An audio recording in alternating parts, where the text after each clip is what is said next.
So, a few thoughts on Philip Larkin's Whitsun Weddings, the poem itself rather than the entire collection, of particular relevance to anybody who will be sitting the Eduqas English Literature A-level for examination in 2017 and beyond.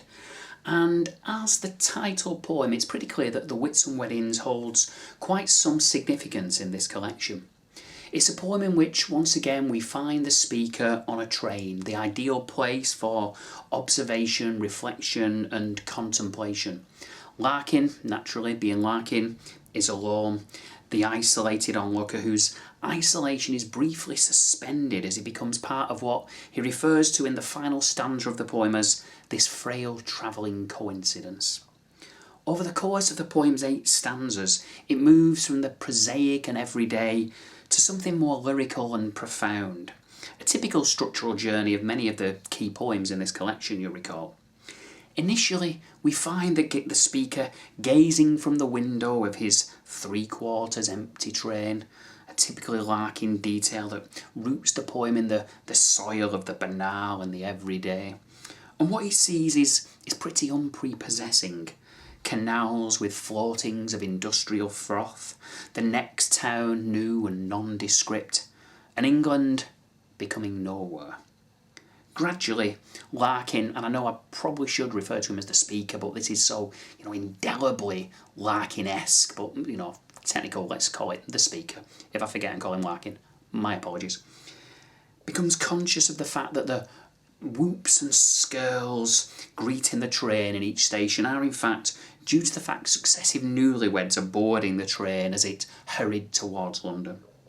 Larkin eventually starts to pull them into focus, observing them as they cross the threshold into married life, uncertain if what he's observing is the end of something or the beginning of something else. Larkin casts his observational eye across the wedding party.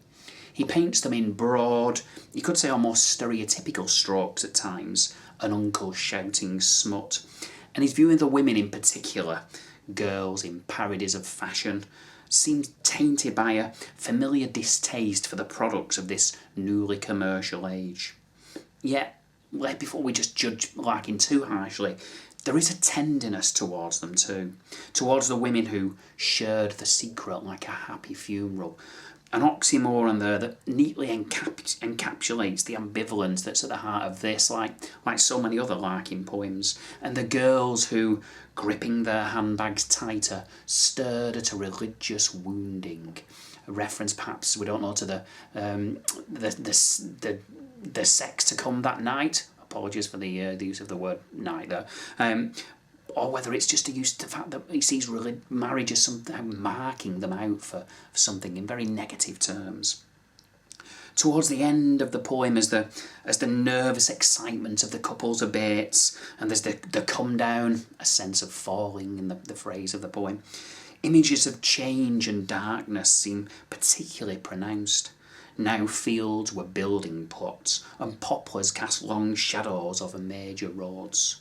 Walls of blackened moss came close. See what I mean about images of darkness? And so we arrive at the famously ambiguous closing lines of the poem. Best to hear them in full first, even it is, read by me, which is not necessarily best, but here we go. We slowed again, and as the tightened brakes took hold, there swelled a sense of falling, like an arrow shower, sent out of sight, somewhere becoming rain.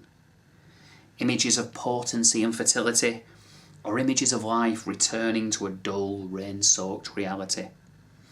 The poem itself, of course, it doesn't give its secrets away, but it does tell us that Larkin, for all his ambivalence about love and marriage, and for all the sneering at the perms, the nylon gloves and jewellery substitutes, feels that he is shared here in a moment of grandeur and immense significance.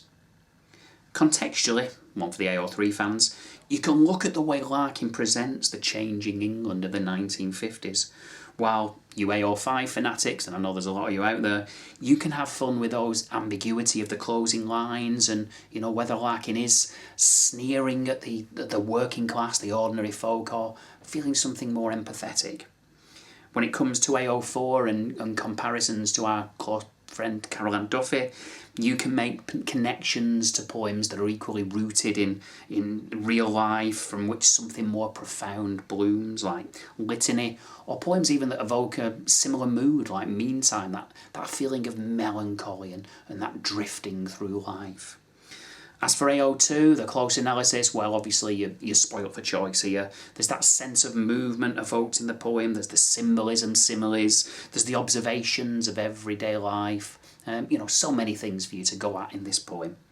So that's me done on this one. I'll try and get back with a few reflections and thoughts on some other Larkin poems as the revision season gears up now over the next few months. Thanks very much. Bye bye.